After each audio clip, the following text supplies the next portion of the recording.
Hey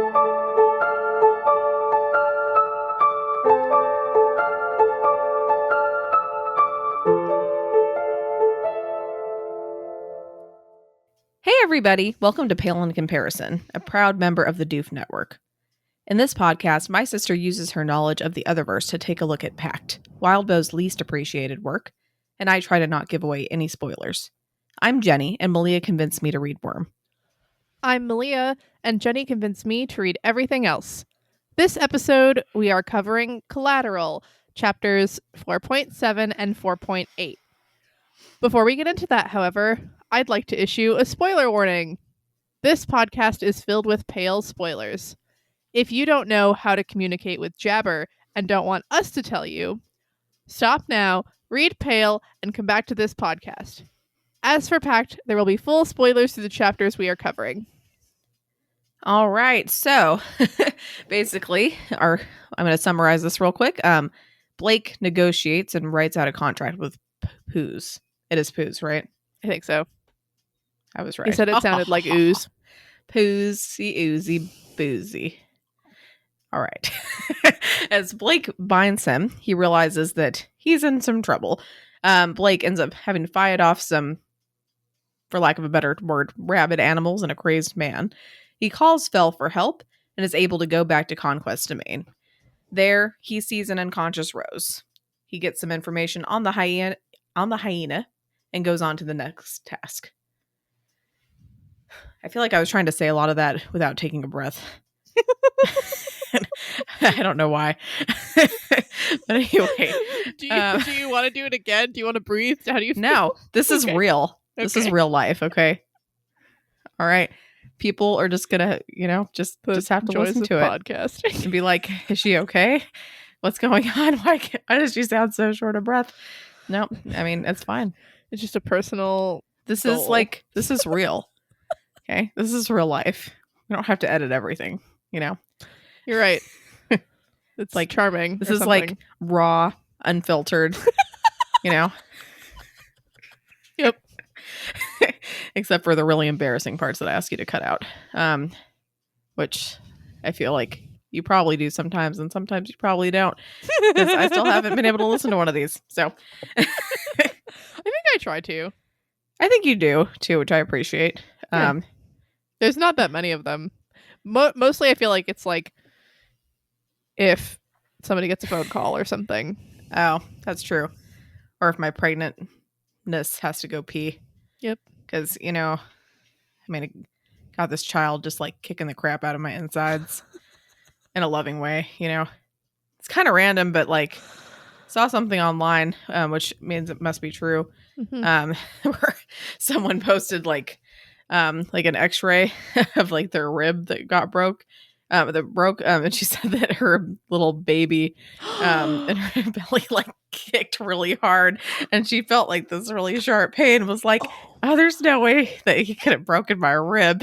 That's just stupid. She kind of checked out, and yeah, so it was on the Never That Break a Bone sucks. subreddit, which Well. I follow because I haven't broken a bone. And it's really funny because they're obsessed with milk. And a lot of the posts are just people like, well, because it's like calcium and like, Sure. which, debatable, the science on that. But a lot of the posts are people just like posting pictures of like, oh, well, I broke a bone, so I guess I have to leave. And everyone's like, instead of being real nice, everyone's just like, yeah, get the fuck out of here, you weak bone bastard. Like, people are like, well, for that one, they're like, well, your baby's welcome here. Fuck. Yeah, be like, get out of here, you weak excuse for a human. You probably have your bones shattering as you're going down the stairs. It's just really funny to me. Anyway, It also just seems like particularly tragic or funny or something that like a woman who was on that subreddit had that happen. I know. That's hilarious. It's pretty funny to me, at least. But I feel like that's part of the charm, It's like, that once your time has come, if it does come, then everyone's gonna like be really hostile in a funny way to you, because you broke your bones, you weakling, and you'll get a bunch of karma points for it. Yeah, it's just I find it amusing, but anyway. So we'll start out with the actual point of this podcast, which is to talk about what we read. And Blake and Pooz, go back and forth on a written agreement. Blake trying to keep an eye out for traps the whole time. Yeah. This house is real gross. And I like how Wildbow keeps reminding me of that, because especially as someone who skims sometimes when there are descriptions or whatever, like I feel like he did a good job of being like, yeah, the smell, remember the smell? It's bad. And like, oh yeah, it's cold. Remember that it's cold. And just like, because like it makes the fight scene and Blake like trying to slide across the table and getting stuck because it's so fucking disgusting and things like that, like it makes it a lot more impactful. I feel like especially with things like smells, I forget about them when I'm reading. Like sights, I can usually keep in mind a little bit better, but smells, no. This is kind of random, and it reminded me of a fun fact that I probably should save, but I'm going to give you guys a bonus fun fact here, especially since I'm not double checking if it's actually legit. But I read it on the internet, so again, that's got to be true. So I have heard that sea lions actually have like the worst breath ever. Like really bad, like dead, rotting fish, like oh, that's just unfortunate. disgustingness. It is, especially since, I mean, if you think about it, I feel like a lot of places like I mean, I've never been to SeaWorld or anything, but like places like that, like they'll be like, train them to go and give like guest kisses like on the cheek and stuff. So I'm like, that's gotta kind of suck. Like, oh, this is sweet. Ugh, what is that? The sea lion's revenge. Sea lion's revenge, yes. Anyway, so maybe this place smelled like sea lion breath. Can you, like, what would be even worse is if this was a coastal town, and there were like possessed sea lions around, right? That would just that make me this sad. The poor babies. Don't worry, because I don't think Wildbow mentioned sea lions, but I'm just saying it could have made it a lot worse potentially. Yeah, this was all sad, but could have been worse. Could have been worse. Blake, it could have been worse. Yeah. That man. Maybe not a lot worse though. I mean, it was pretty bad, but yeah, it's just like there's that line, where it's like it doesn't really do anyone any good to compare things past that line because it's all just bad. Yeah, it's past the line. It's past the line. It's like this is just yeah. This is not what Toronto should look like in any way, shape, or form. From someone who's never been there, I'm gonna take that as. I mean, I don't care. It just shouldn't be like that. There's a moment where Blake realizes, that he's vulnerable, and that, like, I'm glad that Blake still does a lot of dumb shit and says a lot of dumb shit, but occasionally, I mean, like, I don't know, I feel like he does relatively well here. I still don't understand the binding thing, which we can talk about. But I think that he, like, him recognizing at all that he is vulnerable and like Pooz could take him over or whatever is like, good job, Blake. Yeah.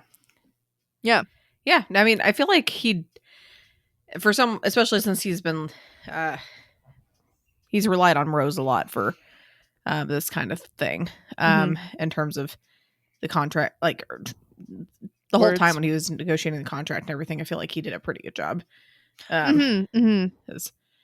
Fuck, it would have been really hard not to just like run the fuck out of there, be like, I'm not ready. I mean, obviously that wouldn't have been a good idea, but I'm, this whole situation just sucks, and it's like I don't know what Blake could have really done to avoid it, other than again like literally never leaving Hillsglade House.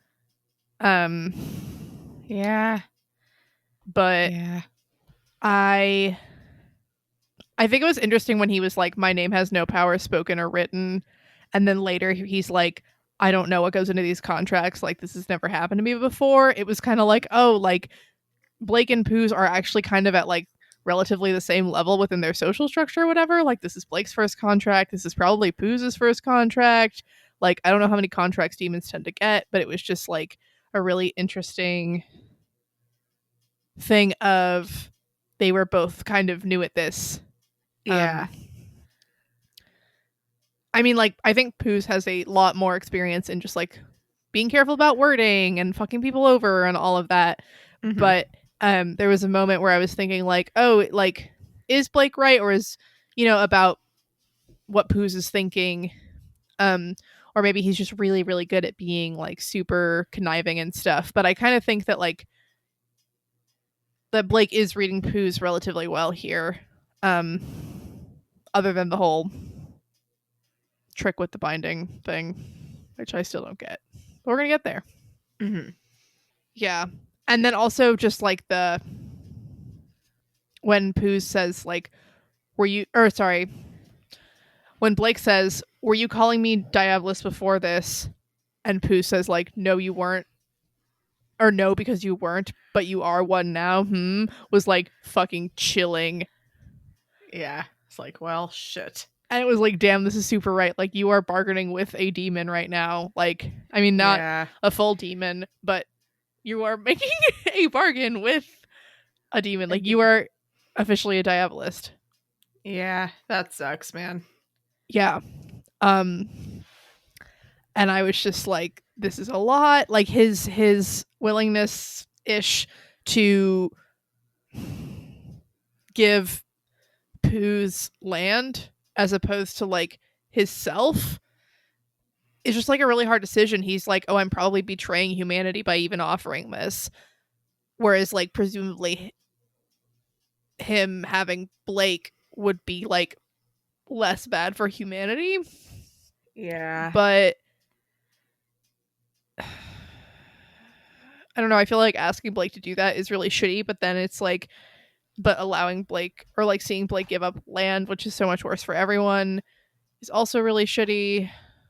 Yeah, I mean, I I feel like it's just like, oh, this is a complicated character who has like complicated shit going on, and that's kind of interesting. And this is more realistic. Like there aren't many people who would just be like, well, okay, I guess I have to die, possibly if this goes wrong, or like worse than die. worse than die. Yeah. But I just like it's like Blake's gonna have like the house surrounded by tiny little squares of land owned by a whole bunch of different like fucking hostile people. Like by the end of this book, Briar Girl's gonna have a little section, and like some like 4 or 5 demons will have little sections, and like only if he fails, right? Or like, sure. Yeah, I kind of think that Poos isn't gonna get some of the land, but I don't know. Blah. The other thing is like he keeps talking about like, oh, this was Rose's idea, and like I need her, and blah blah blah, which is like super true. But also I feel like because I've talked about how Rose, I think, is a little bit more willing to like be selfish, and like self-preservation, and I kind of feel like, oh, like is Rose like leading him toward diabolism more?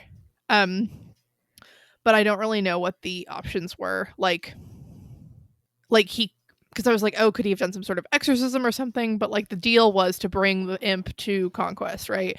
yeah. And so that's not going to work. And then, Yeah,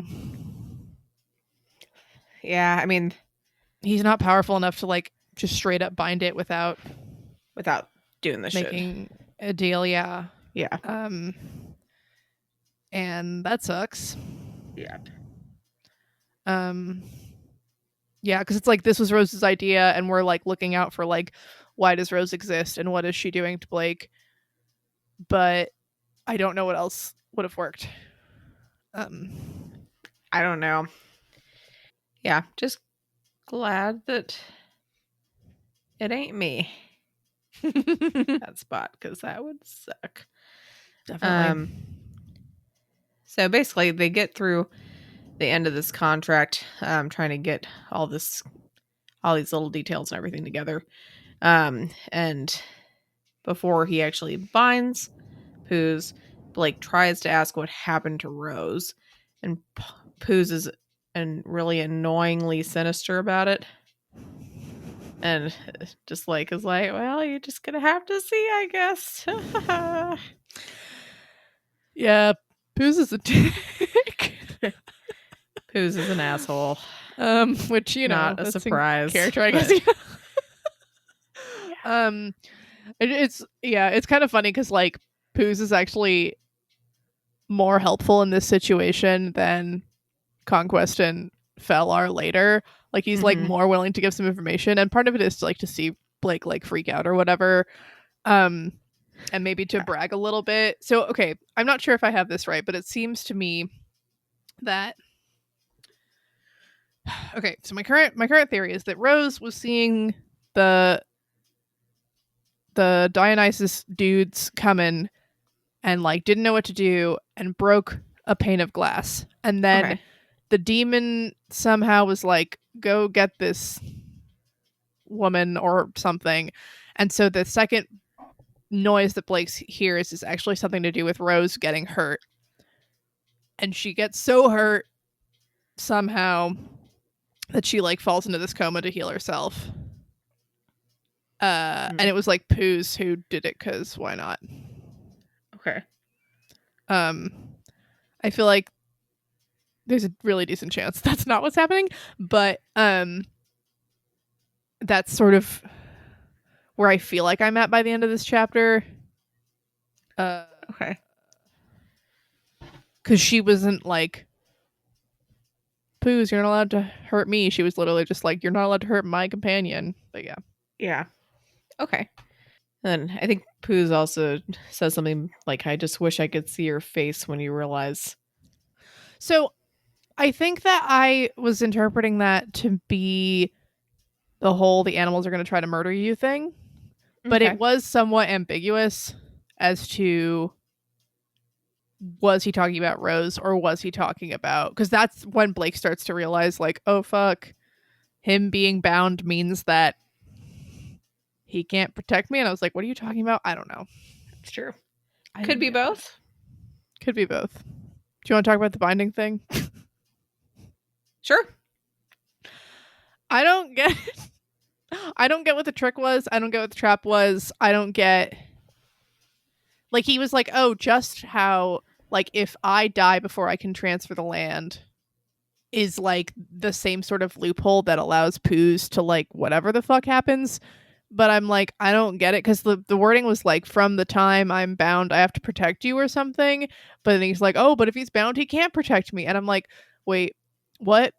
Because I feel like being bound doesn't necessarily mean that a other has like, I mean, does being bound mean that all of your connections are severed? Like, I feel like there are others who you bind and then you're like, go do this shit, other, and then they do it. So it feels like binding another. I think he has to be let out of the binding to be able to do the protection. Stop his animals from eating him. Yeah. Maybe. I just like, I feel like this was supposed to be something that I could figure out, especially having read Pale, and I just like didn't really get it. And so I'm not sure if I just like don't understand how bindings work enough or what. Let's see. He says, yeah, he'd do everything in his power to protect me from the moment he was bound on. Just like he said, if I couldn't transfer property to him on my death, if I had no property the moment I died. So he couldn't protect me while he was bound. Oh, because he doesn't have power when he's bound? Yeah, I guess I wasn't... Like, I feel like this is the first moment where I'm, like, as clear on that. Like, I'm kind of like, oh, if, you know, you bind Sig or whatever, and then you're like, okay, Sig, go do this task for me. That seems like it would work. But, like, if they're in a circle, like, if they're bound, right? they can't leave. I mean, so I think it also says in here, Poos was bound and the connections that allowed him to control his creatures were severed. So Right. he can't. It's like, oh, well, I mean, if you tie my hands, like, Sure, I then I can't do can't anything. do anything. Yeah. Like, Yeah. I'll do what I can to protect you, but I can't do anything because you have trapped me Bound here. me, So, right. haha. Right. I feel like I'm starting to kind of get it. I just like Yeah. didn't realize those were the rules when I was reading it. So I was like, I Mm. don't understand what's happening. Mm-hmm. Yeah. Okay. All right. So, basically, Blake realizes he's been tricked. He has to fight for his life. Yeah. I thought it was funny as he was doing the binding, and he's, because he realizes he's been tricked as he's like doing it. Like he had all these like this rope and these like hook thingies, and I was like, oh cool, Blake, like you thought about this, whatever. And then he's like, oh, I need to bind him into something. Huh, okay, let me use this book that I have to fucking read to repay this thing, or I'm gonna be even more fucked. And I'm just like, Blake, like, how That are book. you so incredibly prepared and yet completely unprepared? Like, what is happening? Like, why didn't you Yeah. bring a thing, a bottle, a coin, I don't know, whatever the Like, fuck you bind literally demons, and anything you bought the else. stuff to do it, and then as you're doing it, you're like, oh, I need a thing. I'm sorry. Like, I love that he bound him into a demon book. Like, I just think that's really great. Like, literarily or whatever. And then it Yeah. also just leads to a bunch of like humor and like, Blake, what the fuck are you doing? Every time he hits some animal in the face with the book. It's both very funny and also very like, Blake, what the fuck? There you go. Poos, you're protecting me right now. Yeah. Yeah, and this fight is gross and upsetting. I mean, he tries to slide across the thing with the gross and the stuff, and Yeah, it's just fucking disgusting. yeah, fight scenes aren't my favorite in like anything usually. I don't know if it's because like I have bad eyes or if I just like get bored or whatever. But I was kind of skimming the second time, to be honest, because I was kind of like, okay, yeah, they're fighting. And reading through it, it was like when he kills Doubt's dog. Yeah. It was actually really sad. Yeah. And I don't think I got it as much the first time because I was more freaked out. But the second time, it was like, oh no, like he's like, oh, he was such a good boy, and like he gets really like sad when, as opposed to the other animals, it's like he's like angry or whatever. But like I was just like, like there's still a tiny piece of this man in there who loves his dog, and that was awful. I know. It's really terrible. It was so awful. Poos sucks so fucking much. Yeah. Yep. Yep.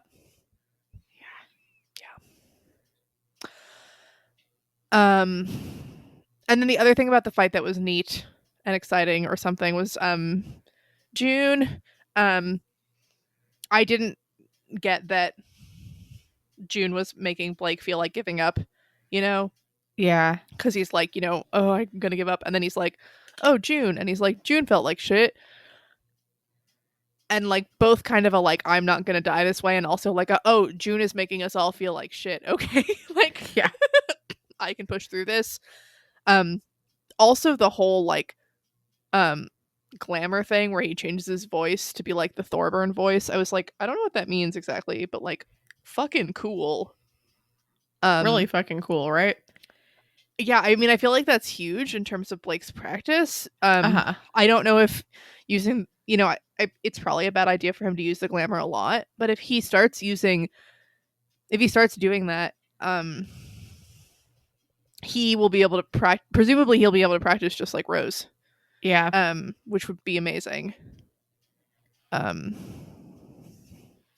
Yeah. Yeah. Pretty cool they thought of that, honestly. So Definitely. So after a lot of fighting, Blake manages to call for Fell, which Fell's not super stoked about. But Yeah.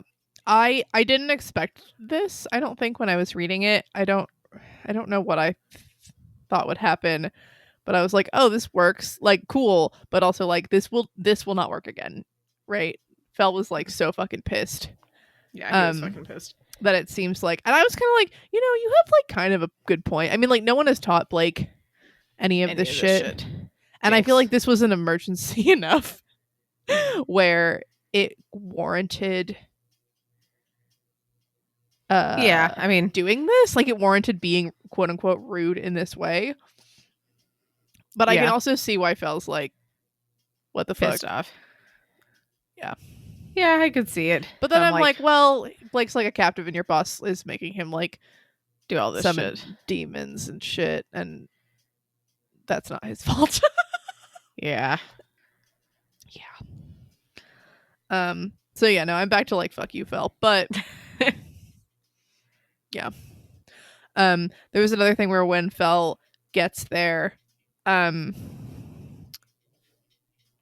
he's like, oh, what time is it? And Fel says 10:20, and the next thing out of Blake's fucking mouth is it's 10:30 and blah blah blah. And I was like, why? That was so fucking unnecessary. It's absolutely ridiculous. Just say it's 10:20. What is wrong with you? Like, I just like, what the fuck?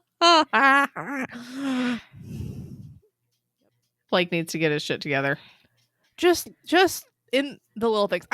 If Blake was slightly more consistent, I mean, I would rather him be about doing that stuff. I would rather him be inconsistent about his competence than be consistently bad. Or than be consistently incompetent. But sometimes he's like, ooh, these words, I'm gonna get them. And he has been saying like, I think more. He has been adding caveats a little bit more. But every once in a while it's just like inexcusable. He didn't even say so it's almost 10:30, it's around 10:30. No. It's 10:30. It's 10:30. Like, fuck. You fuck. Oh, it was horrible. Yeah. Yep. It is a little frustrating. So frustrating. All right. So, but yeah, so Blake actually asked for Fel to try to do something to save Doubt. Oh yeah. That was nice. I liked that Blake was still trying to help this man. I mean, like the thing is when you think about it for 2 seconds, it's like, oh, this man is a super victim and we should try to help him. But it's also like, oh, this man is currently a huge threat to you. Like he's trying to kill you. And I could see just being like, I can't do this and like leaving. Yeah. And then there's that, and then you're like, oh wow, Blake, this is so like big and noble of you. And then there's a moment where he's like, I will push this man in front of this deer, but it probably won't do anything to help me. And that was kind of like, oh fuck. But like, it was also like, okay, this is, I don't know, it felt practical-ish, like, or like realistic. And ultimately, like his actions and his, he is trying to help this man. And at the end he demands like, like, hey, like do something, help him. And I appreciated Fel's like competence in that moment where he's like sprinkled just and he calls the emergency services and Blake's like, that's not gonna work. And he was just like, literally fuck you. And it was like big like Mr. Wolf or whatever his name is from Pulp Fiction energy. Have you seen Pulp Fiction? Yes. It's been a while, but the like fixer or whatever, the guy who comes when things go wrong or whatever. I am the one they call when things go wrong.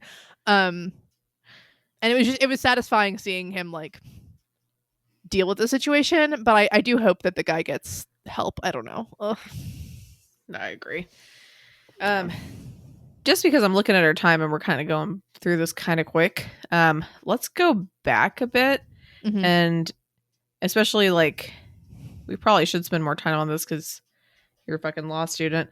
But maybe go over the written agreement between Blake and Pooh's a little bit. Yeah, let's do it. Okay.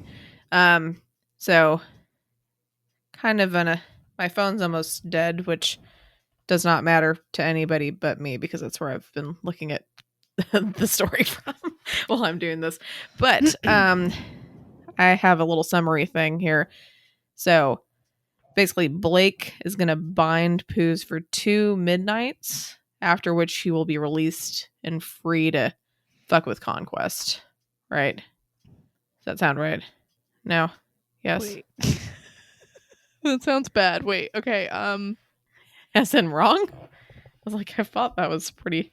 Well, it's 5 minutes after midnight, 2 nights from now, which would be 3 midnights total. Is the idea, right? Because it's not midnight yet, so we need 3 midnights.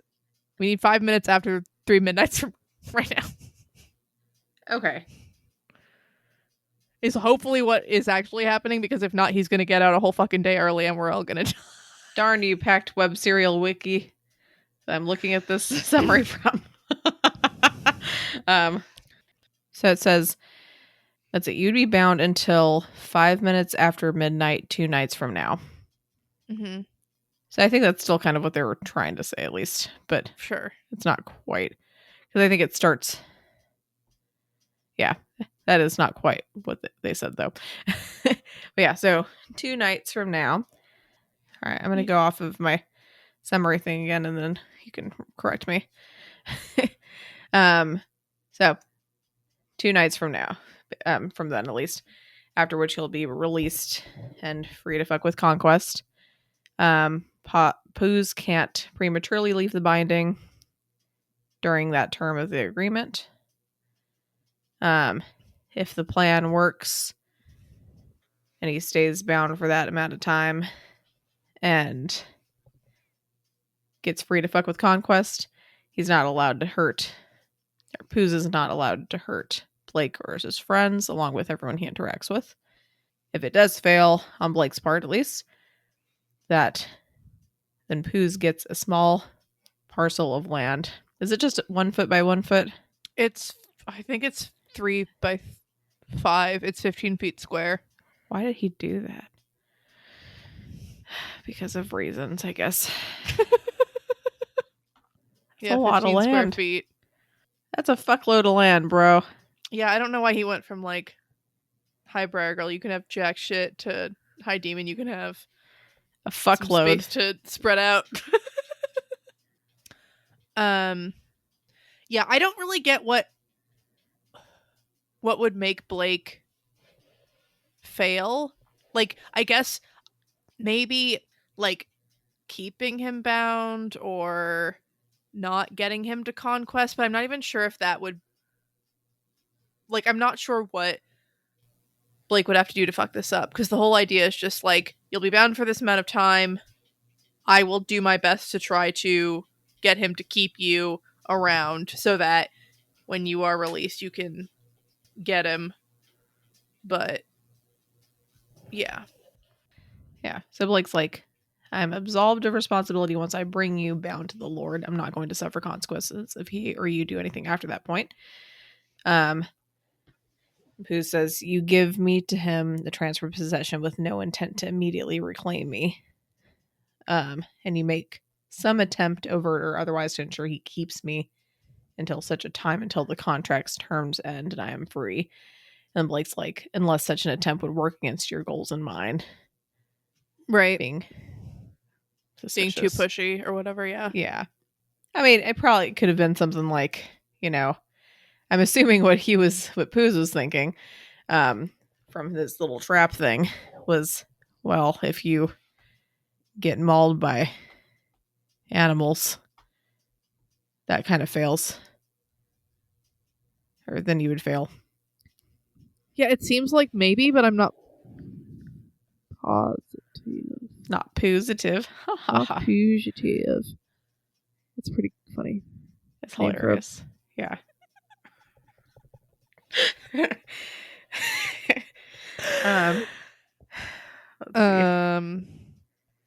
Yeah, the thing I was thinking about is when Blake is like, oh no, but he said, hand at my hand, if that was like a loophole. And this is something where I think the other verse and the legal system diverge, right? There, while there are certain schools of interpretation that are very literal, i.e., textualism. Even textualism isn't that rigid. And there is like, I think that there would be like interpretation, like you could make an argument, a textualist argument being like it says hand, but I think that like there would be like, oh no, but the common understanding of this like this word or this usage, and especially if there's like some sort of like, I don't remember the exact thing. It's not exactly trade usage, I don't think, but I mean like essentially like these sorts of contracts probably have that sorts of language or at least associated with that sort of thing, which doesn't mean literally just hand, but hand kind of means like your will, your exertion, your doing. And I think that like in our legal system that would be the stronger argument that hand means like hand's not a loophole. But I think in the other verse, there's a very good argument that hand literally just means hand because the spirits are dickheads. Yeah. So. True dat, bruh. That part was interesting. Yeah, that's kind of interesting. Yeah. I also kept waiting for Blake to be like, hey, bitch, hand. But I think he was trying to, like, not make him upset or whatever. Yeah. Yeah, you can't harm me, family, or friends. You and any other being you work with, any other power you interact with must agree to the same. They must agree to bind anyone they work with to the same interim ad infinitum. That's kind of... I mean, just, like, forever, every single fucking thing he talks to, he's gonna have to be like, by the way, you have to fucking promise to never touch those people, bye. Or he's gonna have to be like, oh, these are people, and then just, like, I don't know. Yeah. Whoopsies. No, I mean, he agreed to it. So then Blake asks, like, tell me you haven't done harm to others. And he's like, are my friends okay? You didn't send your animals to harass or hunt anyone down? He was like, I've done nothing direct. As for incidental damage, I couldn't say for certain. I would have to visit the people, objects, or locations in question. Do you think he was being legit there, or was he using fancy doublespeak? I mean, there's a part of me that thinks he is kind of like covering his ass because someone like Tiffany, maybe she was influenced because of Blake's radiation or whatever. And like he doesn't necessarily know who all of Blake's friends are, hopefully. So he couldn't just definitively be like, yep, definitely never fucked with those people. But I'm not certain. So I'm curious what you think this means for Rose, because he says, like, I've done nothing direct. Ooh. Maybe he's like, you weren't friends. I can tell. Okay, yeah, so maybe it wasn't him in the mirror. Maybe he, like, somehow told someone else to go do the thing. Fuck. Because it doesn't really make sense for him to be in the mirror world. I don't... People in the mirror world, fairies. I guess he could, like, influence somebody else to, or even directly do something to someone else that just, like, sends them in that way. But I don't know. I mean, I do, but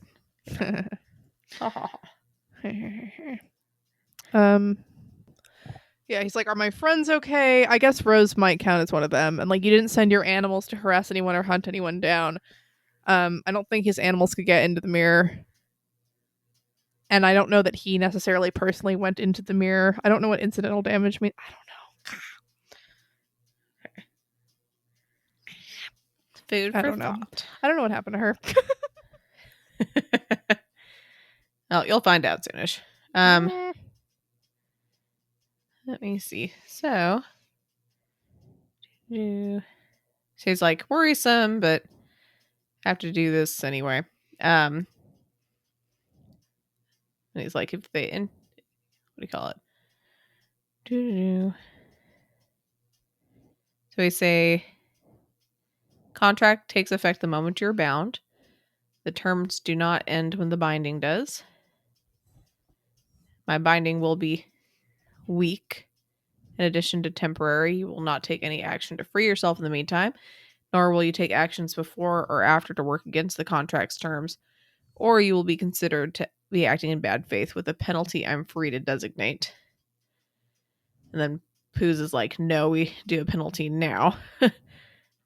And Poos is being like, you gotta stipulate a penalty now, be clearer, narrower. And then that kind of tips Blake off that, like, oh, he's trying to trap me in some way. So, Right. And now I'm wondering, was it the hand thing, or was it that he was just trying to distract him from the fact that him being bound would mean that he wasn't able to protect him, or both? I don't know. say that again. I'm sorry. I'm not sure if Blake's right and that it is the hand thing. I mean, it seems like maybe, or if it's the once I'm bound, I can't help you thing, or if it's both. I don't know. Maybe both. Maybe both. Yeah, I don't know. So they also say there should be a mediation, or should there be a grievance? Oh, yeah. Mediation goes to a third party. They just say a neutral party or party professional enough to be neutral and unbiased with both a mortal human and an imp. Someone we both agree on with further stipulations to prevent one party from simply refusing every suggestion. Yeah, I thought that was pretty funny. Trying to imagine. Well, because first I was like, oh, there's the lawyers, but like I don't think they're neutral, particularly since they're Blake's lawyers, so ethically they're not. True. There could be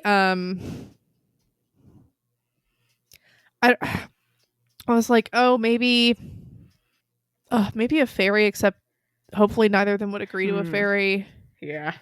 Because I was kind of thinking like goblin is kind of like a midpoint-ish, maybe. Like maybe a goblin wouldn't necessarily like want to help a demon or want to help a practitioner. I don't know. But just like, or some other diabolist out there, because I can't see any humans being like, yeah, I don't hate this demon with all my soul or whatever. And I don't know. I wonder if this will happen, because it would be pretty funny. But I mean, let me know, like, if there's anything, like, if you were doing this contract, do you think he did a pretty good job? Would you have tried to do things a little bit differently? I think he did a fairly good job. I think they kept saying things like the goal, but I don't think there was ever a situation where they like explicitly defined like quote unquote the goal, and so that was maybe something that I would think about doing. Because like I kept being like, wait, what is the goal exactly?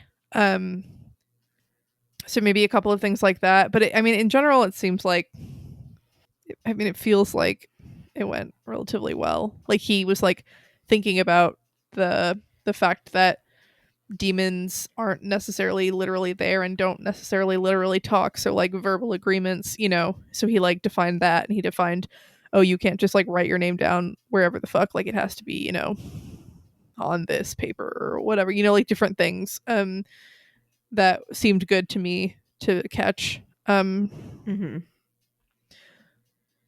But again, a lot of this stuff, like courts are actually, in my opinion, or at least it seems like courts try to be more reasonable than is sometimes talked about in stuff. Like, like the idea of like the reasonable person is a big concept in law. And so I think like an argument that like a reasonable person would think that this contract meant this feels like a strong argument to me, but like the other verse does not give a fuck, right? Yeah. So in a lot of ways, this is like just a lot. Like not only are the stakes ridiculous, but it's just a lot harsher, I guess, a lot more rigid. Yeah. I mean, like it was interesting with the trial with I don't remember her name, the fairy that Mariska brings in. Yeah, what's her face? Yeah. I know what you mean though. But that felt, I mean, like it was supposed to feel like kind of like a court or whatever, but it, like the fact that like both sides could kind of make arguments and like, okay, like I accept that interpretation, whatever, like did feel kind of a little more legal. Like both sides kind of had an opportunity to say like, oh well, this like you know, I don't know. Yeah. Whereas like, I don't know, just a lot of this shit, I mean, a lot of the things with the spirits is they're usually not there saying, yes, this is my holding, like you are the person in the wrong. Like there are a lot of circumstances where maybe you take a power hit and you don't notice, and so you're not totally sure like what was it that fucked me up this way. Yeah. Which is just a lot more difficult than like with the law. There's like an official record and you can like look at it and like pore over it, and then you can go and be like, well, blah blah blah blah blah. I don't know. Blur, blur, blur, blur, blur. Blur, blur. Yeah, the other thing that I sort of was thinking of is like, yeah, I mean, this is just such an orderly way of dealing with such a disorderly entity. Mm-hmm. And we haven't seen, well, okay, no, with the exception of I guess like the familiar ritual, I feel like I haven't necessarily seen a whole like point by point agreement like this with an other. Okay. And thinking about like if there are angels or something like that in this world, which it seems like there should be since there are demons, what would dealing with an angel be like? Like would they deal at all? Like is there some sort of like inherently corrupt thing about compromise that an angel wouldn't do? It's just really interesting thinking about. It is pretty damn interesting. Mm-hmm. Yeah. It just, this feels kind of like it feels dirty. It feels, and like I don't know how much of that is it's with a demon and how much of it is like having to concede to certain things and find this compromise or whatever. I feel like especially in America there's a lot of talk about compromise and, you know, coming to a consensus and blah blah blah, and just thinking about it like this, it feels gross. You know? Yeah. It's just like, oh, Blake doesn't have a choice, basically. I don't know. Ugh. All right. I feel like those are some pretty good thoughts. We're gonna fast forward back to kind of this last section here, where Blake and Fell end up going back to Conquest Domain. Blake ends up checking on a still unconscious Rose. Not really getting a ton of information about what's going on with her there, but tries to get some information about the hyena. And Goes on also to the next splinter, thing. right? That's right. He tries to get the contact information of the knights. Yes. Thank you for that. The splinter. It's gonna be a thing. I'm gonna make Splinter a thing. Okay. Yeah, this was interesting and upsetting. And then I noticed, you know, Conquest is sitting there and he's holding a green crab. We found out that the beetles are an invasive species in Canada, which is, you know, there's that symbolism. Uh-huh. And I'm like, oh, so is this green crab another invasive species, or does he like green? Like I was kind of like, oh, this is okay. And then he had 3 slaves with him instead of 2. Mm-hmm. And I'm like, is he getting more powerful? You know, he went from bugs to ocean bugs, and he went from 2 slaves to 3 slaves. But so that was just like an interesting kind of note. Yeah. That's pretty interesting. Yeah. And then he he was like, oh, can I get the contact information of the knights, and can I also get information about the hyena? And I just feel like they keep putting the hyena last when they're talking about it, but I really think that the splinter should be last, because it seems like thematically the splinter fits in with like Blake's fears of not existing anymore, but maybe like talking to humans makes that one maybe possibly less daunting for a bit. Like there's a little bit of a break, and then when he goes back to the hyena, it'll be another like, here's a scary murder, suicide, nope, serial killer thing. Also, yeah, okay, so then Rose is unconscious. It was really nice that, no, it wasn't really nice, but I'm glad that Conquest was able to like summon her unconscious body. Yeah. To prove like, you know, she's still there. Like part of me was like, oh, was she like taken away somehow, or like, you know, severed connections blocked in a thing hidden? But like, I mean, Conquest can still get her, which I mean, like Conquest could have her captive, but at least like, I don't know if she's around. I don't know. It was like kind of a relief seeing her, but also, you know, scary being like, oh fuck. Yeah. And the whole like, you will be handling tomorrow's task without her help, it seems. It's just like, god damn it, like Blake needs her. He needs some help. Yeah. I can't imagine just like, oh, you have one day to get a thing, to get a demon. I just that's too much. It's too fucking much. Yeah.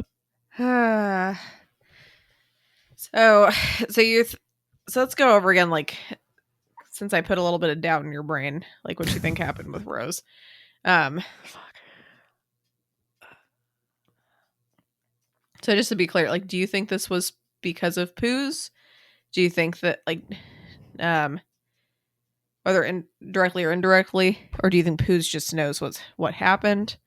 Do you think Conquest is like, I don't know, has any idea or cares? Yeah, I mean, I think I could see it being like all of those things and like none of those things. Yeah. Because like Rose didn't say, "Don't hurt me," right, with her agreement with Poos, which that was bad. But then it was like Jeremy Meath's people who were there at the university. Okay. So like maybe it could have been somehow connected to him, although I don't really think that he did it. It could be the Sphinx. It could be fucking lots of people. I mean, yeah, it could be Conquest. I don't think Conquest, like, I think Conquest wouldn't necessarily do that because he wants the demon things.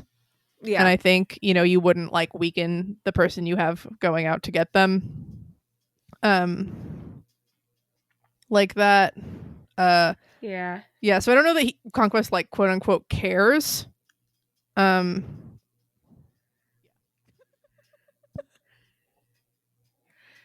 So she like probably just came back to Conquest because she's like shackled, right? Yes. Like, I'm curious, like, if Blake had been shackled, do you think she would have just like, where do you think she would have gone? Well, like, so there's my theory that I'm still not certain of. That's like the mirror world has like physical dimensions that she has to move through. And so potentially she would be like lying unconscious near the reflection where she was when she was hurt. Like in the dark. Yeah. Okay. Yeah, because my assumption was that Conquest was able to like,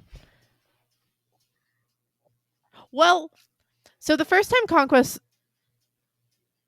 made her manifest or whatever, she didn't have the shackle. That was just like Blake was there. And the connection to Blake was like enough. So maybe he didn't need the shackle. I assumed that it was the shackle that he was using. Yeah. So I don't know. Okay. I'm just curious. This is hard. Yeah. It's hard. It's hard. All right. So the hyena coming up. I guess, like, as you said, we're going to talk to the knights. We're going to try to go get that hyena. Any thoughts about the name of the hyena, or I guess any thoughts on that coming up at all? Unless you want to save any predictions, or I don't know. No, I think it could, like, I think it could be good to talk to some humans, but I think that Blake smells so bad that it's not going to go very well. Yeah. And I think that the hyena is a crazed goblin with demonic influences who eats parts of people and others and leaves them dead. But like, hyenas are like scavengers, I thought, and tend to eat like dead or dying things. So I'm not sure about that. I bet that it like has like a laugh, that it like fucking just like laughs a lot. So when you say like people. demonic influences, I don't know. Yeah. are you saying you think this might be like a demon goblin hybrid? Or like, are you still hanging on to the goblins are cute little rascals? They are cute little rascals. They can be cute little rascals. I think that while Bo is trying to teach me a lesson about being queer, and he's like, cast off your labels, like, look at the individual and don't put people in boxes. Okay. It's like liberation. I had no idea where you're going with that, because I was like, you're comparing like the demon goblin to being queer? What are you talking about? It's about not assuming, and it's about realizing that maybe there's not a strict binary that goblins fall on, and that's okay. Yeah. But I mean, they described it, I feel like they described it as a goblin, but also it's like he wants it because it's related to demonness or whatever. And I mean, there were the like super evil goblins in Maggie's town, and there have been stories about crazy evil goblins in Pale or whatever. And so maybe, I mean, I don't know. I feel like this was like a goblin influenced by demonic whatevers, but also Grandma was like, I don't do labels, so I don't know. So, I mean, I'm just like, we're still not at the point where we can accept that a goblin could just be like that bad as a goblin. No, I think after Maggie's stuff, I accept it. Okay. I think that this has something demony about it, because that's why Conquest is interested in it. Okay. It seemed like there was the imp, which is like a little baby almost demon. There's the splinter, which like, what the fuck is that? And then there's like the hyena, which like I feel like there's like goblins can be more demon like they can kind of blur into each other. Okay. Yep. All right. I like it. All right, we're gonna go to our pale comparison section. Woo! So, got a couple things, possibly. You wrote down a time when the Kenteers had to be super careful about wording. I think that is a good comparison part. Which they had to be careful about wording quite a lot. Constantly, yeah. They do a lot better job than Blake does, just in general. Usually, yeah. Yeah. Usually. But they did get some help, but they're also like 13. So it's kind of impressive. Any times that stick out to you that you want to talk about? I guess the one that I was thinking of was probably the trial, with the fairy trial. But I did talk about that a little bit. The other one that popped into my mind just now, because I was like thinking about more of a contract style, or like written words, and I was thinking about the note that where Verona takes Bristow's handwriting, because they were she tried to be really careful about that, but yeah, I mean that's different just because it's not, it's not like an agreement, we're both sitting down to do this. It's like I need to make sure this trick works, I guess. I mean, hopefully, like the awakening ceremony and stuff, like hopefully, like I don't know. Yeah, that's true. And then kind of like similarly asking questions, like interrogating people, but they haven't really made, as far as I can remember. I mean, so I guess the other thing is familiar rituals, because I feel like they haven't necessarily made an agreement like this with an other outside of, I guess, the awakening ritual and then Avery and Snowdrop are the two, like, we are making this specific deal, we are making these promises to each other. Obviously the familiar ritual is much more expansive, and I mean, I would argue that this is pretty life defining for Blake. He is a diabolist now. Yeah.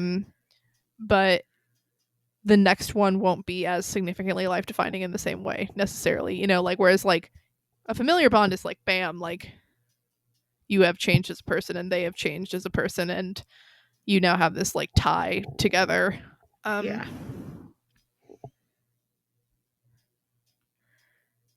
Did you have,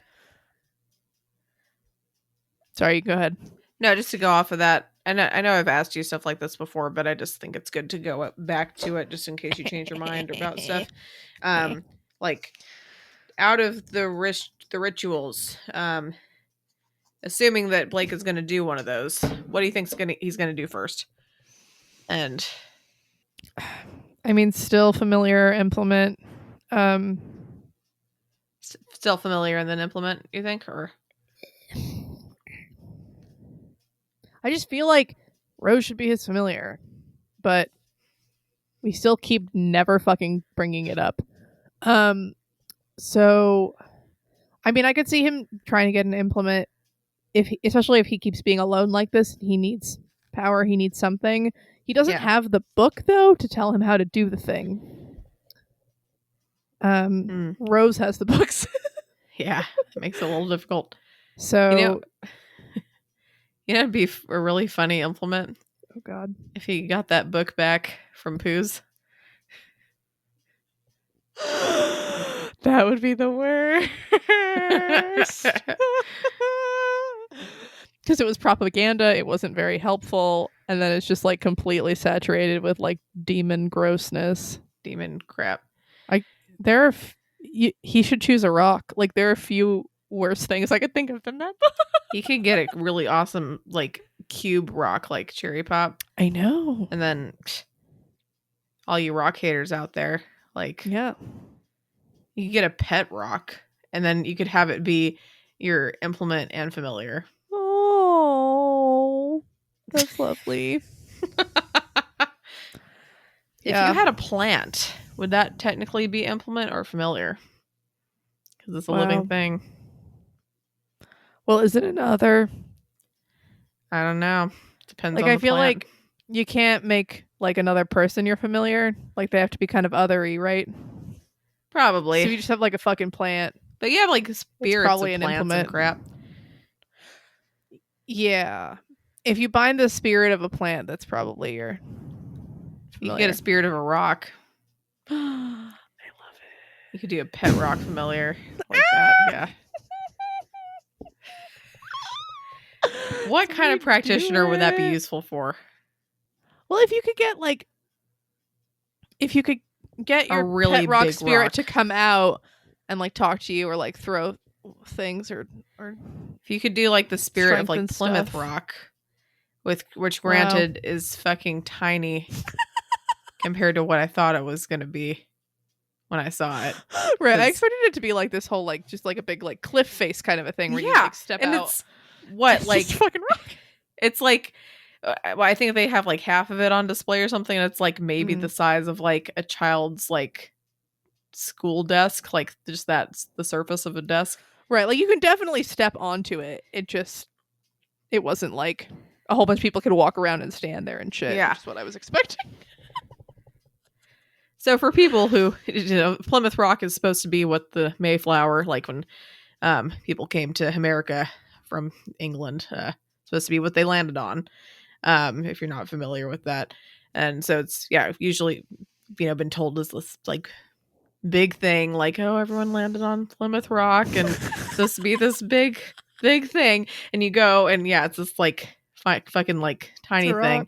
Not to mention, like it's not even really 100% sure that that's the right rock. Like it was like, what was it like? I feel like when we were over there, they were like, it was someone's like great grandfather or something who was just like still, or like whenever they picked out this rock, like they had like one guy that was still alive that like had gotten off the Mayflower, and he like pointed and was like, I think that's it.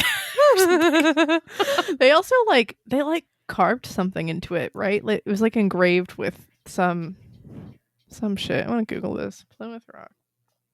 I mean, at the time or like late? No, like later. Like I think on display it has a little engraving thing.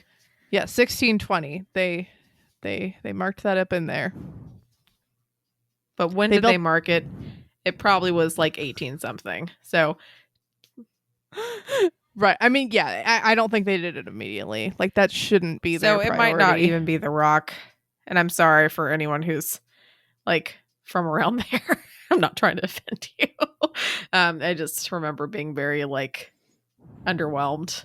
Like, well, it's also great because they built this little like Greek looking pavilion thingy around it so that you go and it's like enclosed in like this like cage thingy that no one can get to, like on some no one like step dirt, on it again. Sand. Yeah, no one will ever step on that rock again. I bet people sneak in there and step on it. Have, yeah. But yeah, it's pretty funny. It's pretty funny. But that spirit, assuming that's the correct rock, would probably be, I could see that being powerful in agreed a historical, sense. I could also see it being like a pretentious, somewhat racist dick bag. I mean, yeah. So, pros and cons. Pros and cons, Wait, no. What about the Blarney Stone? That would be a pervy rock. I'm just saying that because everyone kisses it. Yeah. Or it would either to, that like, hang upside down basically to kiss it apparently. Yeah. You know what? I feel like I'd rather take the Blarney Stone as a familiar than Plymouth Rock. I feel like this. Which one do you think would be creepier?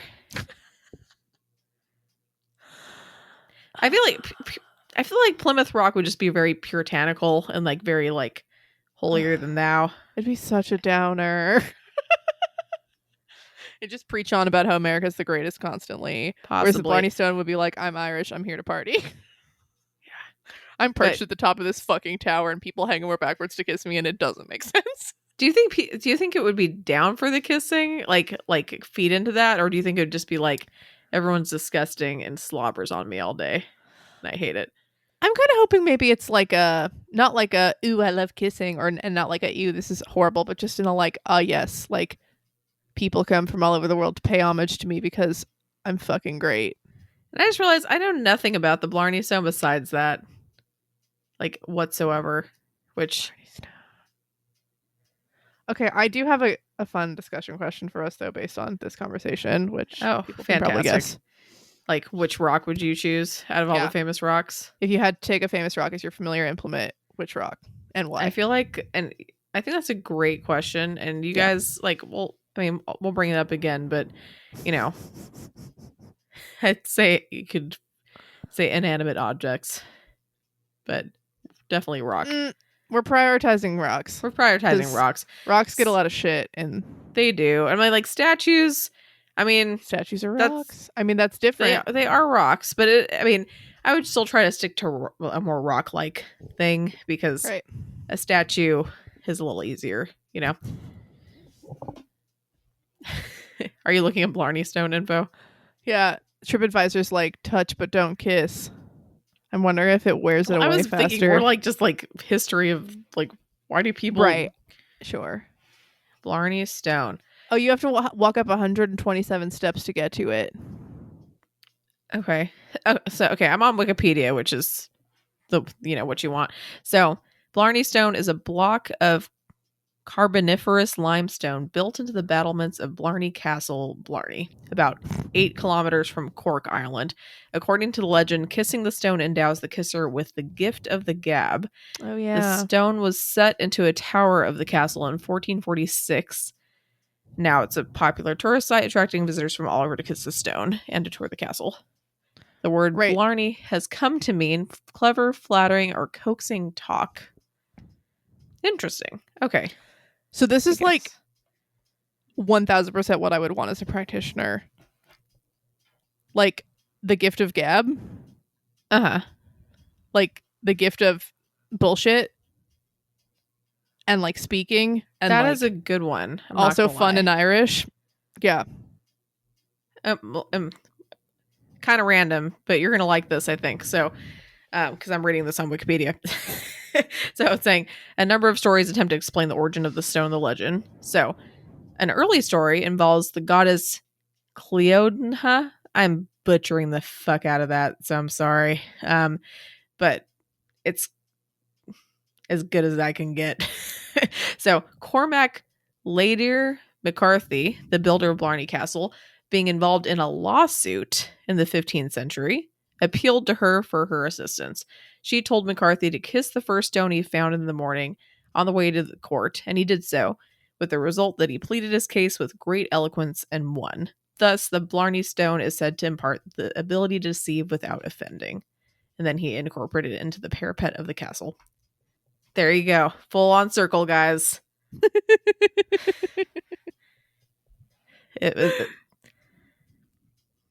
I mean, Yeah.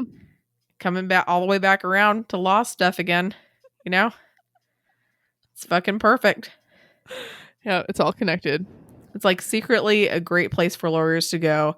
I mean this in a loving way, because then they can kiss the stone, get even more eloquence bullshit, like get that gift of gab, do great in court. I mean, Now I really want to fuck go. Yeah. yeah, if you weren't sold before, that should have done it. Definitely. Yeah, Blarney Stone's winning over Plymouth Rock so far for me as well. That's pretty cool. So for that, would it be like the spirit of the rock, or would it be the goddess then? No, I think it's. I mean, it would need to be the spirit of the rock, right? Because the goddess isn't the rock. Goddess isn't the rock.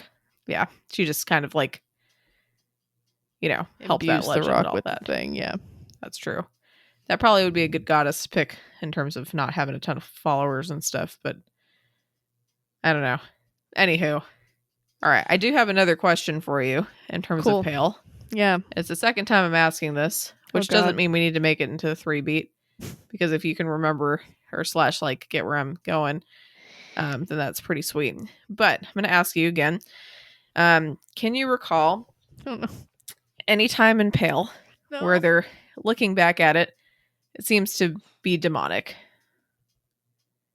And this doesn't have to be a big thing. Is it the brownies? That's not what I'm thinking scary. of. Brownies have the dark deals, and the worse, the fate worse than death. True. They're creepy as hell, and I can steer you into. I can give you hints, or even flat out tell you. Can you give me a hint? Think of something to do with one of the aware. Well, I'm like the Clem's bullshit or the evil eye. Okay. Is it something that Clem has that I'm not thinking of? It could be. Is it the car? Is it the murder car? Oh, that'd be awesome, but Murder no. truck. That is not what I'm thinking of. But Let me create another situation where I'm going to have to cut. do you want me to... I can give you the section that it's in. Like which interlude it is? Mm-hmm. Yeah, which interlude is it? Back away 5.A. Oh. I was going to go to her history. This is so interesting. Oh, wait. Okay. She picks up.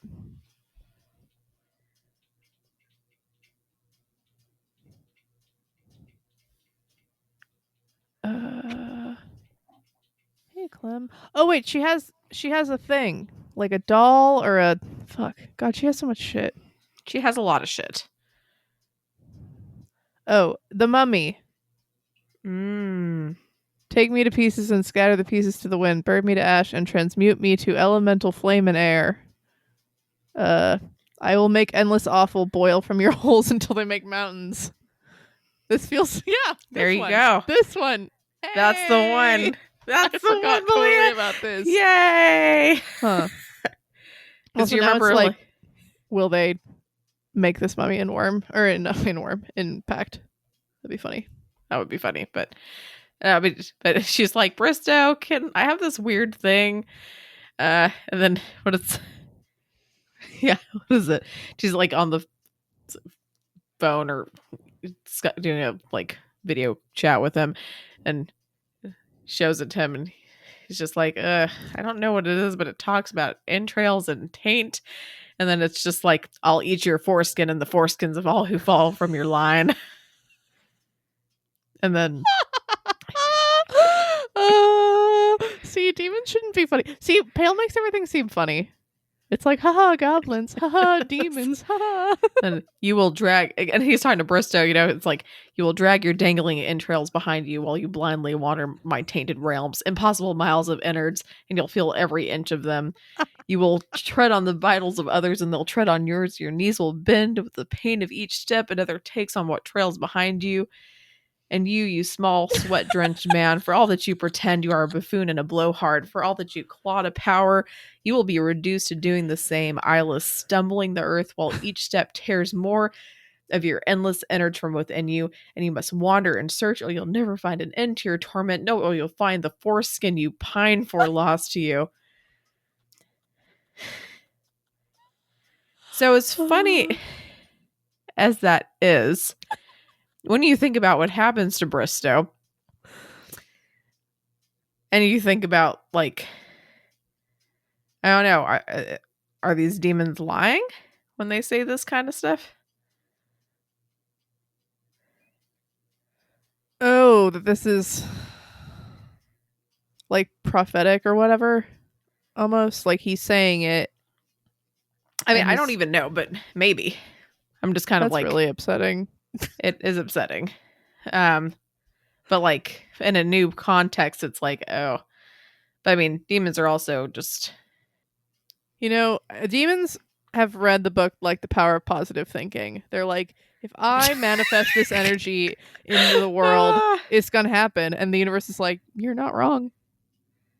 Yeah, that's not what I would have thought you were gonna say. I'm not gonna lie. But fair enough. Yeah, Jeez. that's fun. Were people all happy and or like, were people like, oh, it's a demon? Some people were, yeah. They're that's like, fun. Or people are like, I think that's an imp, specifically. Like, right. Yeah, right. Not a full. Especially if you remember, demon. like when she actually dropped it off to the practitioners, they basically like started screaming or like freaking the fuck out. And she's just like, all right, well, I'm gonna go. Okay, bye. And that's because it's a fucking demon, like a little imp. Oh, I love it. Yeah. So there were some people that were talking about that and be like, oh, I wonder if Malia remembers that. Which it is a pretty small like mention, so.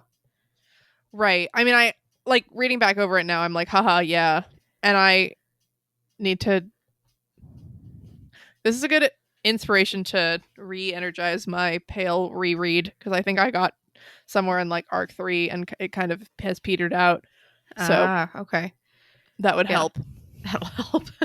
You can go back and be like, oh, like it has a little bit of a different context Yeah. now with like this, you know.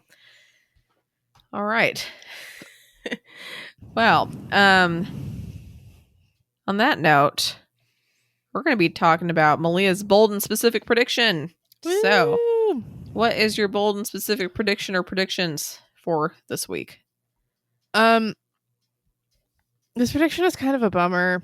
But I don't think June is gonna last to the end of the story. Aw.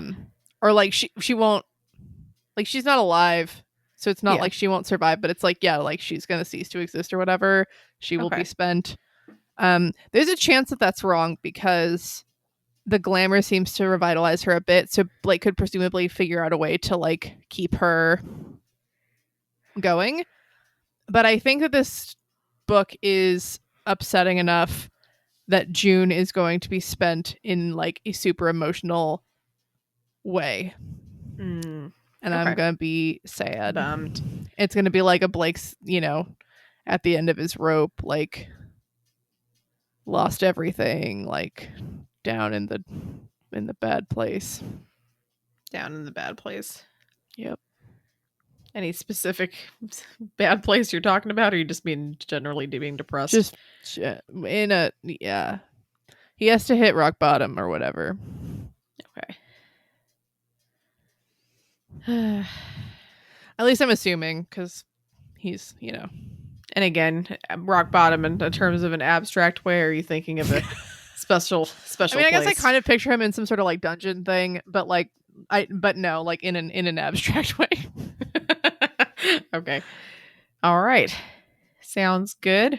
Sounds kind of like a bummer, but you know, fair enough. All right. Now it's time for our discussion question from last week, which is, what label might you have based on a relatively short interaction or relationship? So we'll start with Sengachi, who titles this The Black Hole Kid. It is a fairly long post, so I'm not going to read it all, which is kind of unfortunate because it's pretty funny to read. But I'm going to try to summarize it. Basically, when they were 5, their mom got them a science encyclopedia, and their favorite thing in the book, they read the whole book many times, which is pretty impressive for a 5-year-old, was about the black hole, like black holes. So they were totally into black holes. And when they were 6, they're saying their dad and them got trapped in the mountains with no working transportation on New Year's Eve. So they were the dad was having a taxi driver run them all over the place trying to find a place to stay. And it ended up striking up a pretty good rapport with the taxi driver, enough that he trusted the taxi driver not to run off with the little 6-year-old if he left him with them for a couple minutes. So he ran to a motel trying to beg for a place to stay, and the taxi driver said made the terrible mistake of asking little me what I found cool. The dad came back about 15 minutes later, unsuccessful with getting the room, only to find a somewhat shell-shocked taxi driver staring blankly at this little 6-year-old child who was going a mile a minute about black holes and not stopping. That's kind of wonderful. So cool. Wolf Tamer 9 was inspired by that story to talk about a rabbi that they had in middle school who called them Jupiter. The rabbi sounds kind of rude, but part of the story was that in middle school, Wolf Tamer 9 would have their head down on their desk, and they would sit up and have a big red spot on their forehead from where their head had been resting. And so oh, I'm sorry. This rabbi who called him Jupiter wasn't the jerk rabbi. The other rabbi was the jerk rabbi. Okay. So the rabbi who called him Jupiter thought, oh, you have a big red spot on your forehead, and so that's sort of funny. And so your name is now Jupiter. Which is pretty sweet. It's like kind of clever. Yeah. Next we have Real Raider, or RL Raider, depending on how they meant it to be pronounced. But basically, they're saying that everyone they've met has basically said something like, Robert? Was he that guy who immediately started telling me to read Worm and listen to the Magnus archives within minutes of meeting me? Mood. Which is great. And apparently they have, I'm guessing he, since he said Robert and he said he, so that's probably a good bet. Anyway, apparently Robert has had some luck with actually getting at least 15 people to read, and listen, which is pretty wonderful. That's very impressive. It's pretty impressive. Teach us your ways. Yes. Blake Tall says that some people have called him Bigfoot because they have big feet. Blake Tall is actually a lazy and probably inaccurate translation of Bigfoot into Sindarin, which is lovely and wonderful. I'm just so happy right now. Sindarin is one of Tolkien's Elvish languages from his Middle-earth writings. I did not know that. That's pretty cool. Mm-hmm. All right. I think it's so there's Quenya, which is like the high bougie elves, and then there's Sindarin, which is like the chiller elves who never went to the lands with the trees. I really need to finish reading Lord of the Rings. Yeah, this is all Silmarillion BS, but it's good. Oh, speaking of, I heard that the Lord of the Rings TV show that they're making on Amazon Prime isn't just a remake of the Lord of the Rings, but it's actually like Silmarillion content. And then I actually got pretty excited about it. Still very nervous, but I was like, you don't need to remake the Lord of the Rings. Don't touch my favorite movies, please. Thank you. Okay. I didn't even know you read Lord of the Rings. In high school. Oh, that's cool. Yeah. Oh, yeah, actually, never mind. I think it just was... I forgot. Yeah. I'm currently halfway-ish through the Silmarillion. I'm listening to a podcast along with it, which has helped me a lot to understand what the frick is going on. But I've been doing it for over a year, and I'm going to finish someday. That's the spirit. All right. Thanks, guys. Appreciate you for listening. Woo! Yeah. All right. Our discussion question, which we mentioned about, I just typed it out. This is what I think that we're asking. What rock would you pick as your familiar and why? Specifically a rock spirit. Yeah, or your implement familiar. Could be implement familiar. That's possibly better. Implement/familiar. If you had a gun to your head or a really big rock at your head and you were like, you got to do this as an implement familiar, and you're like, this is the only one I have to choose. Why are you making me do this? Well, you better pick a fucking good rock. That's why. Yeah. Treat it like that, you know? Yeah. And I'd love to hear what you think the rock will give you. You know, like the Blarney Stone, Gift of Gab, Irish, Wild Times, Plymouth Rock. I mean, Snootiness. I feel like Stonehenge or something, you know? Mm-hmm. That's a bunch of rocks, but could do like, I don't know. I mean, if you have to do a statue, I feel like you can, but I feel like it's cooler if it's like not necessarily a man-made rock. But I mean, it's kind of hard to pick a fucking rock. So yeah, I believe in you. If you're inspired by this question and you're like, this is perfect, but it's not a rock, it's actually like a tree stump in my backyard. Ooh. Or something random, or like, oh, I got this tire swing. Well, that's kind of going into it too far, possibly. But, you know, something rock-like, or if you're inspired by the question, we would like to hear it anyway. We would. All right. Thank you for listening, everybody. If you enjoyed this episode and you'd like to help support the podcast, please subscribe, share it with your friends, and leave a rating and review. To support our podcast, go to patreon.com/doofmedia. You can also check out our website at doofmedia.com to learn about all the cool shows on the Doof Network. Woo! If you'd like to support Wildbow so he continues to write fantastic stories, go to patreon.com/wildbow. You can follow the pod on Twitter @PaleComparison or send us an email at paleincomparisonpod@gmail.com. Keep an eye out for our Reddit thread in r/parahumans, where you can answer our discussion question and share your thoughts on this episode. In addition, if you would like to see all of my predictions laid out, check out our episode description for a link to a prediction tracker.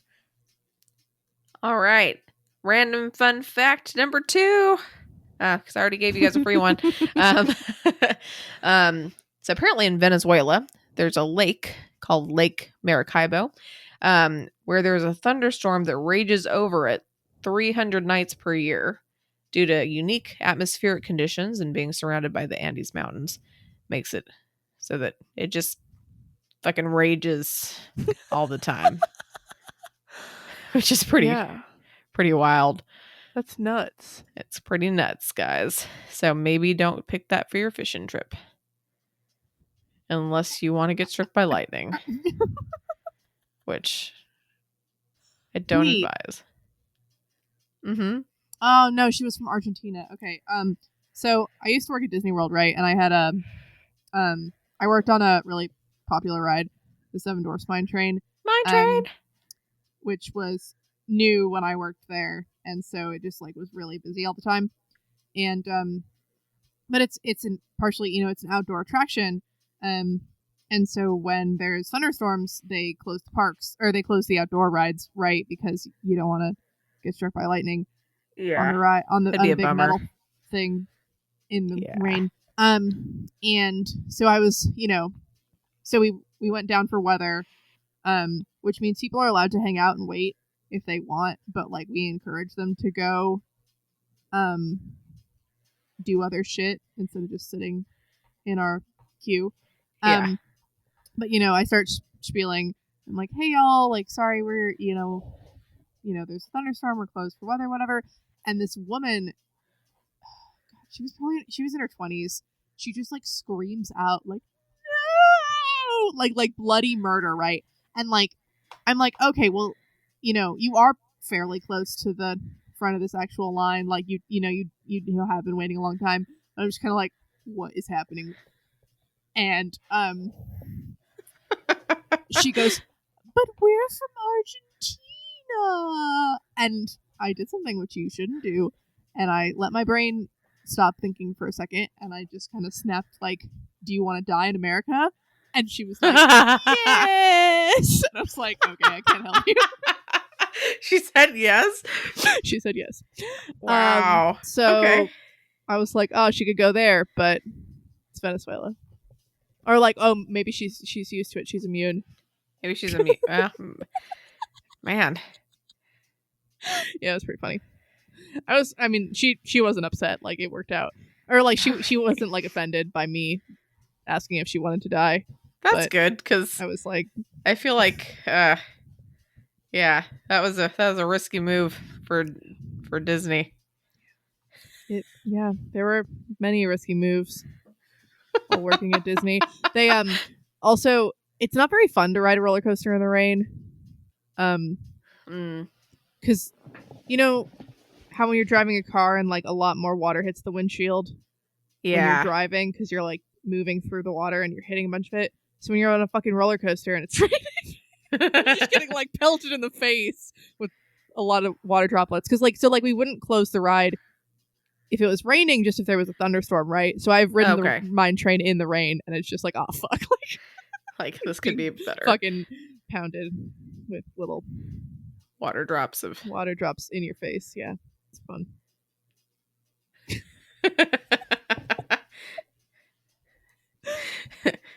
Do you want to die in America? She's like, that's yeah, fucking harsh. Like, oh, okay. Like, well, I mean, not on my watch, lady. Not on this ride. Not on this ride. Yeah.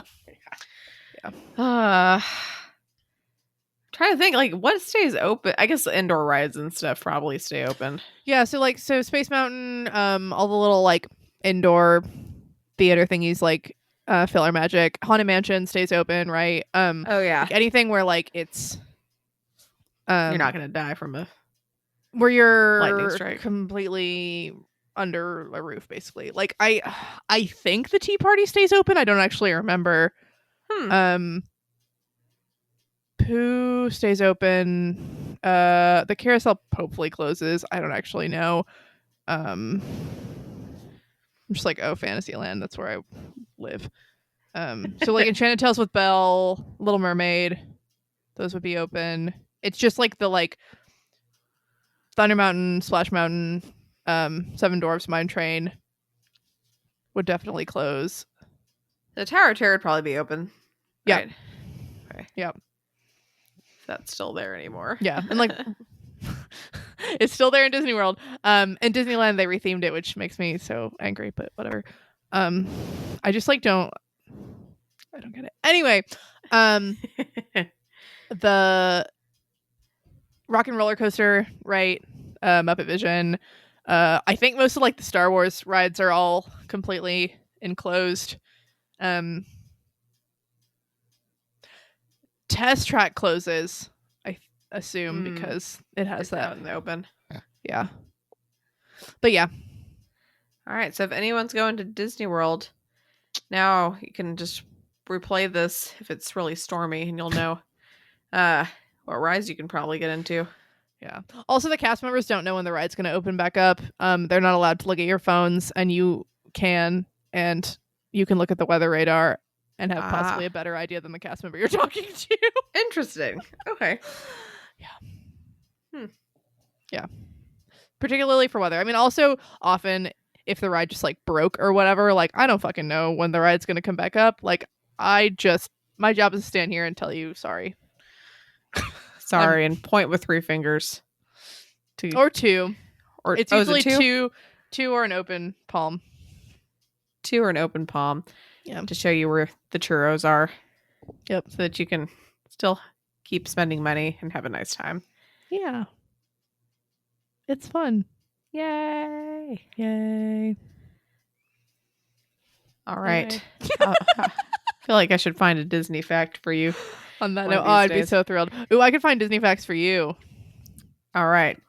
Well, everyone look forward to some Disney facts in the future. Okay. We're going to Disney it up. Disney it up. All right. Have a good one, everybody. Bye.